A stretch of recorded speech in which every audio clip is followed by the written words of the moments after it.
Hello student, आज के video में हम सीखने जा रहे हैं लॉगरिथमिक स्पाइरल।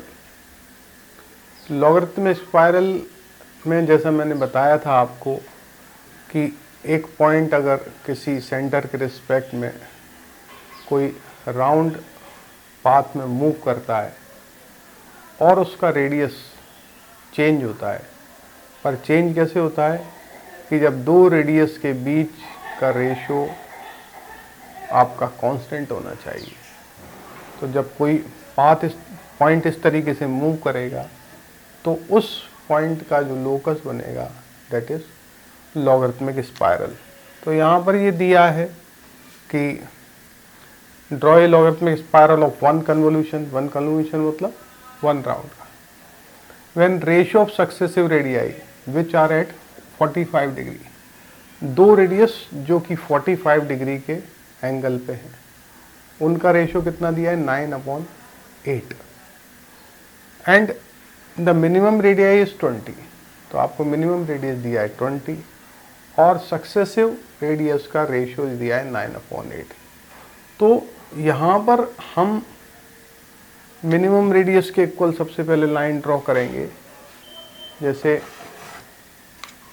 सबसे पहले आप एक लाइन ड्रॉ कर सकते हो मिनिमम से,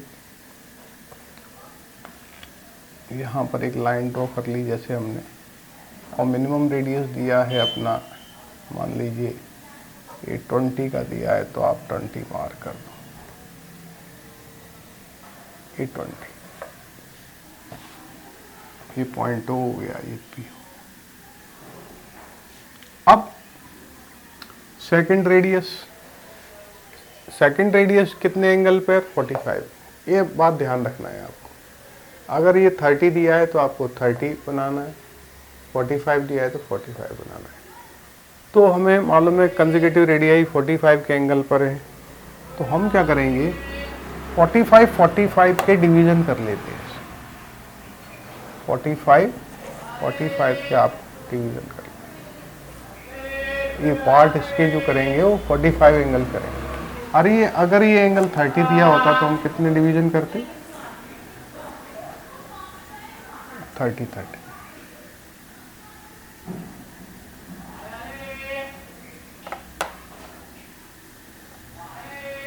ये हमने क्या किया 45 के डिवीजन कर लिए।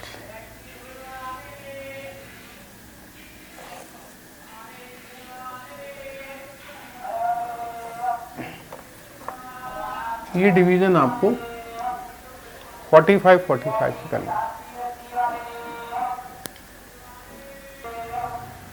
हमने क्या किया कि एंगल के 45 डिग्री के पार्ट कर लिए, क्योंकि दो रेडियाई के बीच में जो रेशियो है वो 9/8 का है और दोनों रेडियस कितने एंगल पर होना चाहिए 45 डिग्री पर। तो अब हमें एक अलग से बना लें या इसी पर बना लें, एक स्केल बनाना पड़ेगी रेडियस के लिए। वो कैसे बनाना पड़ेगी कि ये आप एक लाइन ड्रॉ कर लें और उससे 45 के एंगल पर दूसरी लाइन ड्रॉ कर लें, ठीक है। अब इस पर मिनिमम रेडियस की डिस्टेंस बना लें। मिनिमम रेडियस की डिस्टेंस जैसे 20 है, हमने 20 मार्क किया, तो ये 20 की आप मिनिमम डिस्टेंस करें, ये 20। अब अपने को ये पता करना है कि नेक्स्ट रेडियाई कितने की होगी। तो नेक्स्ट रेडियाई के लिए ये दिया हुआ है अपने, टू कंसेक्यूटिव रेडियाई के बीच का रेशियो 9/8 है। तो हमने मान लिया R1/R0 = 9/8। R1 पता नहीं है, R0 20 है मिनिमम रेडियस, 9/8। R1 की आपने वैल्यू निकाल ली, 180/8 आया तो 22.5। तो यहाँ पर दूसरी रेडियस आप जो बनाएंगे वो बनाएंगे 22.5 की, 22.5 मीन्स आपका यहाँ से मेजर किया था हमने, तो ये 10, तो ये 22.5 की रेडियस, ये आपकी 20 की आई, ये आ गई 22.5। इसको क्या करते हैं, ज्वाइन कर लेते हैं।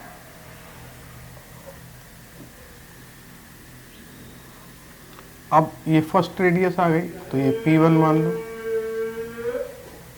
आगे की जितनी भी रेडियस हैं हम इसी स्केल से पता कर लेंगे। कैसे? आपको क्या करना है कि जो भी रेडियस आपके पास है, फर्स्ट रेडियस, उसके इक्वल आर कट करना है। मिनिमम रेडियस ये थी, फर्स्ट रेडियस ये अपनी, फर्स्ट रेडियस अब ये आ गई, तो यहां से ये आर्क आ जाएगा।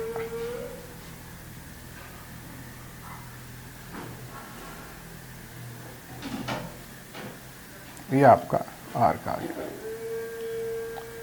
फिर जब ये आर्क मिल जाता है हमको, तो उसके बाद फिर से इसके पैरेलल लाइन ड्रॉ करनी है। देखो, फिर इसके पैरेलल लाइन ड्रॉ करनी है।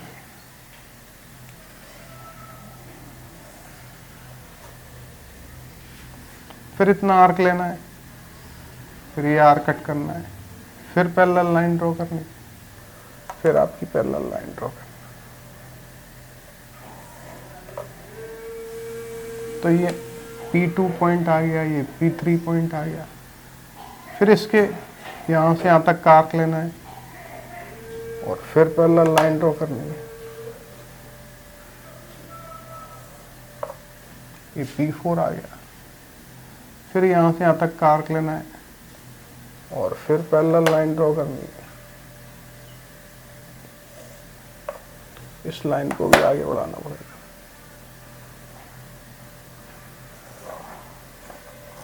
तो ये आ गया P5।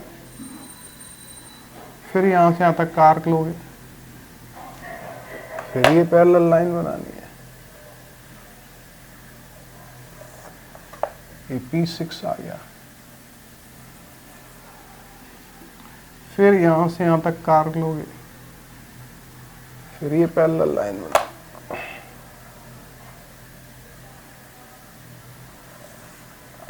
तो इस तरीके से हमको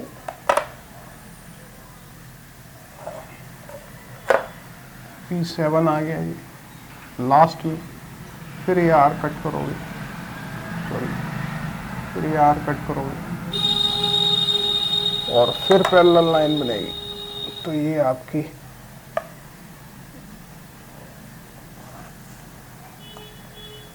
P8 आ जाती है। तो अलग अलग रेडियस हमको मिल जाती है। तो जब ये रेडियस अपने पास अवेलेबल हो जाती हैं, तो उसके बाद जैसे P इनिशियल रेडियस है, P1 रेडियस का आर्क लगा, P1 पे कट कर लें, P2 का आर्क लगा, P2 के बराबर कट कर लें, P3 के लिए थर्ड ये पार्ट कर ले सकते हैं इसके, जैसे ये 1 पार्ट है, सेकंड पार्ट है, थर्ड पार्ट, फिफ्थ है, सिक्स्थ है, सेवन्थ है। तो 1 के इक्वल आर्क लेके 1 पे कट करना है, 2 के इक्वल आर्क लेके 2 पे कट करना है, 3 के इक्वल आर्क लेके 3 पे कट करना है। तो ये इसको आगे बढ़ा देना है। 4 के इक्वल आर्क लेके 4 पे कट करना है, 5 के इक्वल आर्क लेके 5 पर, 6 के इक्वल आर्क लेके 6 पर, 7 के इक्वल आर्क लेके 7 पर और 8 के इक्वल आर्क लेके 8।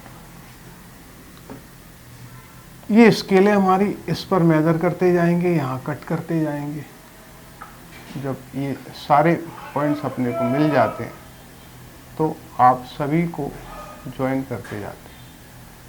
सभी को ज्वाइन करते हुए एक अगर आर्क बनाएंगे, एक पाथ बनाएंगे, तो ये आपका स्पाइरल हो जाएगा। ये हो जाएगा लॉगरिथमिक स्पाइरल। तो इस स्पाइरल में और आर्किमिडियन स्पाइरल में केवल ये डिफरेंस है कि इसमें रेशियो कांस्टेंट होता है, उसमें डिफरेंस कांस्टेंट होता है। तो इस तरीके से हम एक लॉगरिथमिक स्पाइरल बना सकते हैं। ये आपका स्पेशल कर्व का सेक्शन कंप्लीट हो गया। अगले वीडियो में हम प्रोजेक्शन स्टार्ट करेंगे। तब तक के लिए